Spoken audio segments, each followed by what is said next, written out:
Hello, everyone. Welcome back to the Henry B. Gonzalez Convention Center at the Texas High School Coaches Association Convention. I'm Mark Husenberger of Texas Sports Productions. I'm joined by head coach Charlie Bruce of the, wait for it, Brandeis Broncos. Yes, we're so used to being a part of the Wagner community, and I know that that'll always be special to you. So we will talk about the growth of Wagner under your watch. You got to see that program struggle for a little bit, and then you had amazing playoff runs 2 years in a row and a great season last year. Tell us about the Wagner community and what it's come to mean to you. Oh, that community is very special to me.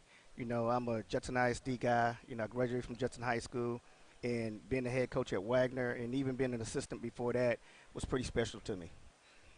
Got to see a lot of great players come through, and the Flexbone offense became the signature of the Wagner Thunderbirds, and we got to see some great quarterback play with Tobias and Isaiah Williams, and, of course, L.J. Butler. A lot of great linemen. Describe getting that offense and getting the community to embrace it, because so many folks enjoy a pass-heavy offense, but the Flexbone clearly worked out very well at Wagner. Well, as part of that deal, you got to do what fits your locker room, and that offense really fit that locker room, and we felt like that we can have a lot of success doing it. And a lot of kids get to touch the ball, not necessarily through passes, but through pitches, and having them buy into it and having a great staff that can, number one, coach it, and number two, sell it is tremendous. Now you get to figure out what fits the Brandeis locker room, and you have a lot of new players to learn about, and you have some options there. You have a couple of pretty good choices there at quarterback. I got to see those guys play last year with Brandeis, and they're different styles there, but either could be very effective. Tell us about the quarterbacks that you'll be looking at for Brandeis this coming school year. Well, Nico and JC are very special. They're special kids, but, there's a whole lot of special kids, part of that Brandeis locker room. But it's good to get to know them and see what they do well, and it's good to have two of them. You just never know what can happen during the game. Will you have different packages for each of them, or are they similar enough that we might see a similar offense for each of those players? Oh, it'll be a similar package. Some of the tools that they have are pretty significant, and they're a lot of the same tools, so we don't have to have two different toolboxes. Well, one good thing is you actually get to interact with the tools directly this last spring. Taking on a new coaching job is going to be a challenge anyway, but having to meet the players through Zoom, as some coaches did last year, is just so strange. I think that is the proper word for it. So tell us what you've been able to enjoy about this spring, being able to meet with your players when last year that just wasn't possible. Well, the great thing is, I got hired late in May, and having kids come on campus and do some sports-specific stuff along with strength conditioning this summer was huge. Getting the staff in was huge, and interacting with the players and them getting to know us and them getting to know our style has been tremendous. But I will say this, before I even got to Brandeis, it was an outstanding place. With outstanding kids. They were 7-3 last year. They have a very high winning percentages. I just can't mess it up now. Well, tell us about what has impressed you about this community. Clearly, there's a great winning tradition at Brandeis. Well, everybody's all in. It's all about doing the best thing for the kids. The support is tremendous, and what they've done in the past has worked for them very well. I still have to remind myself of this even after a year. Brandeis is in a district with Clark and the Northeast ISD schools. So you did get to see some of that firsthand with a first-round playoff match against the Johnson Jaguars, which was very entertaining, especially if you didn't have a personal stake in it for Wagner. I know that was any loss in those circumstances is tough, but you got to see what you're going to be facing in Northeast ISD, and, of course, you're very familiar with the area. What are you looking forward to competing against the foes you'll face in 28-6A? Well, the great thing is I've been doing this business for a long time, and a lot of those head coaches I have personal relationships with, so it's always fun when you go against a friend. But just the tremendous respect they have for the game, how they coach the game, how the kids are respectful, it creates a very good Friday night football atmosphere. Any chance we're going to see Southwest Legacy on the Brandeis schedule? I would love to. I would love to play against little brother, have the Bruce Bowl. We'll see one day. Hopefully their numbers go up and they can be a 6A team, and then we'll compete against each other. Well, tell us about your brother's journey. And, sometimes little brother wants to do anything except what big brother is doing. But, you're going to have the family thing going on. And I guess this way you can take his call when he has questions. If you're going against each other, now that's a little bit different. But now you can mentor him a little bit if he's interested in that sort of thing. Oh, absolutely. We talk, sometimes 2 or 3 times a day. He was part of helping us rebuild Wagner High School before he went back to Southwest. So I'm just happy for him and want him to do well.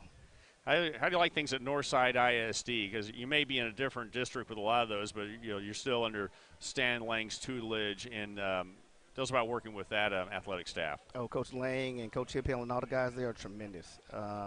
They welcome me with open arms, unbelievable support, and I'm just happy to be a part of it.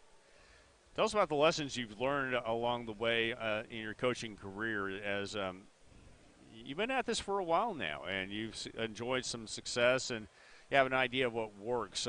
What suggestions would you have for coaches in general, and just in case the little brother's listening in as well?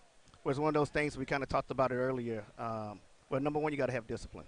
You got to love and care for the kids as if they're your own, and make sure that you're having to achieve their goals. We tell kids all the time, winning the state championship is like when you come back, you have that wife, you have those kids, have that great job. We've won and been successful if you go on to be a great person.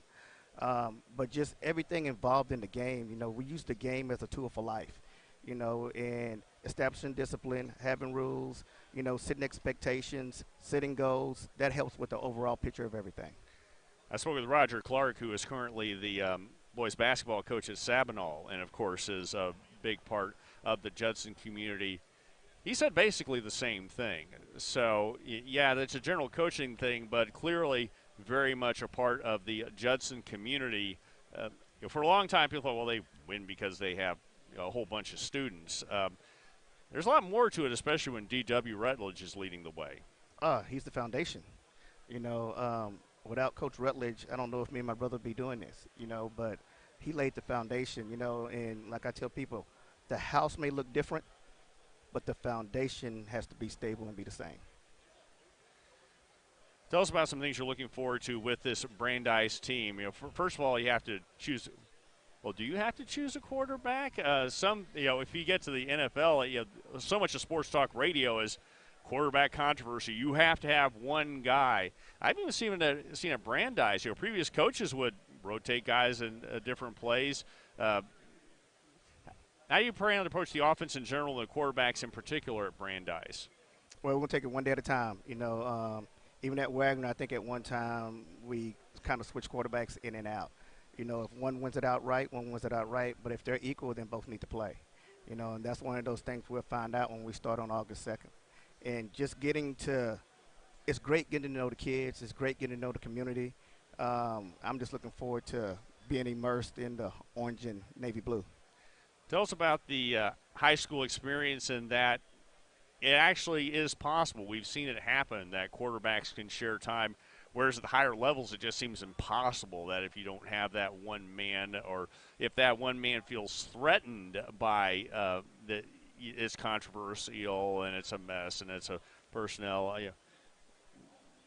How do the high school kids, who you would think might be more vulnerable in terms of their frame of mind, they seem to work with this fairly well. What about the high school kids that you work with allows them to work with that idea? Because we know everybody wants to play every down they can, but kids seem to work with seem to be more flexible in that regard. Team first mentality. Whatever it takes for the team. Any decision is not personal; it's about the team. So as long as you keep that focus, then you should be okay. Coach Bruce, thank you very much for joining us, and have a good season. We'll be carrying all of the Brandeis games at Ferris Stadium and Gustafson Stadium. There'll be a handful of those, and we'll probably find you at those Northeast stadiums a couple of times as well, and we'll look forward to seeing you. And, of course, once the playoffs happen, it's pretty hard to get away from us. So, Yes, sir. we've certainly enjoyed watching some of those Wagner runs. Now let me go ahead and go back to that because we do have still have a little bit of time. The some people seem to suggest the running game is boring. They clearly have not seen the Wagner Thunderbirds in the last 3 years because you have had several very exciting players. I've seen Tobias Weaver run 70 yards for a 20-yard touchdown. It got called back by a penalty, but it still was going on. And, of course, L.J. Butler was pretty electrifying. Isaiah Williams and I'm blanking on the tall receiver who's going to Wyoming. Josh Cobbs. Yeah, so you he caught a touchdown pass on the last play of the half against Veterans Memorial a couple of years ago. Tell us about this flexbone offense. I'm not going to commit you to whether you're going to use that at Brandeis. You'll do what works there. But what made the flexbone such a great fit for Wagner and vice versa? Because of the type of kids we had. When you looked at the locker room and you saw, at the time we put it in, Tobias Weaver, who was very smart, and was able to check things at the line, was able to get us out of bad situations. We figured out that going under made things happen a whole lot quicker. Then you looked at the athletes that we had and putting them closer to the box with the slots and the fullback. It just made for an exciting running game. And then it goes back to a lot of guys are touching the ball, and then when things work right, hopefully big plays down the field with the receivers, but they had to make their money by blocking first, and that opened them up for passes like Josh Cobbs. Coach Bruce, thank you very much for joining us. We'll look Appreciate forward to seeing you this fall. We'll look forward to the season starting in the last weekend of August when it's supposed to start. Yes, sir. Yes, sir. That's Mark Kusenberger. This is head coach Charlie Bruce of the Brandeis Broncos. We'll need to work on it. I'll look forward to seeing you in navy and orange so it's easier for me to keep straight. But you've had a pretty busy convention with your role here. So yes, sir.